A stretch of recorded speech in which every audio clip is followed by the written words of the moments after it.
In June 1944, the largest invasion in human history succeeded because of an army that never existed. Tens of thousands of German troops, tanks, and aircraft were waiting for a battle that would never come, while the real invasion unfolded elsewhere. This was not luck. It was one of the greatest deceptions ever carried out in war.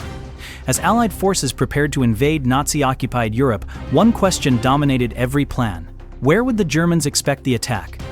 Adolf Hitler believed the Allies would strike at Pas-de-Calais, the narrowest point between Britain and France. If that belief could be reinforced, the invasion of Normandy might survive its most dangerous hours. The deception plan was called Operation Fortitude, part of a wider strategy known as Operation Bodyguard. Its goal was simple but audacious: convince Germany that the main Allied invasion would come weeks later, at Pas-de-Calais, not Normandy. To do this, the Allies created an entirely fictional army, the First United States Army Group, or FUSAG.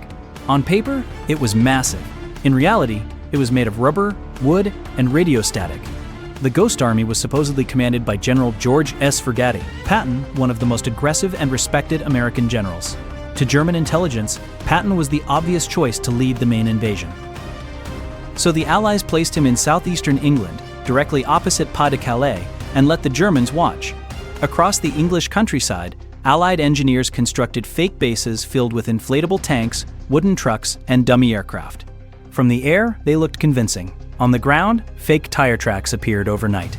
Soldiers were instructed to behave as if preparing for an invasion, marching, loading supplies, and then disappearing.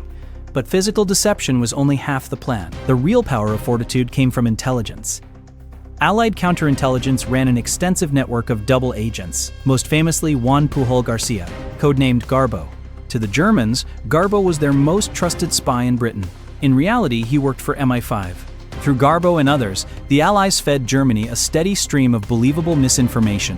Reports described troop movements, training schedules, and invasion preparations, all pointing toward Pas-de-Calais. Crucially, the information was accurate enough in detail to be trusted, but false in intent.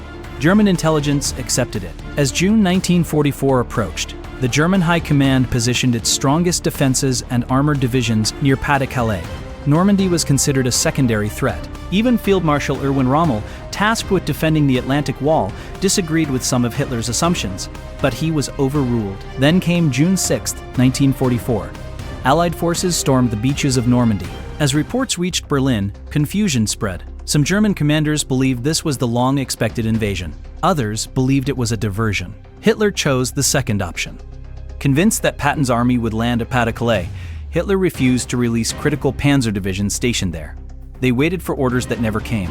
For days, then weeks, German forces remained pinned in place, guarding against an invasion that existed only on paper. Even after Allied troops secured Normandy, German intelligence continued to report that the real invasion was still coming. Operation Fortitude worked far beyond its original goal. By the time the Germans realized the truth, Allied forces had broken out of Normandy, liberated Paris, and pushed deep into France. The delay cost Germany its chance to contain the invasion at the beaches. The Ghost armies never fired a shot. They never faced combat. But they shaped the battlefield as surely as any division. Normandy was not won by numbers alone. It was won by planning, patience, and the careful manipulation of enemy belief.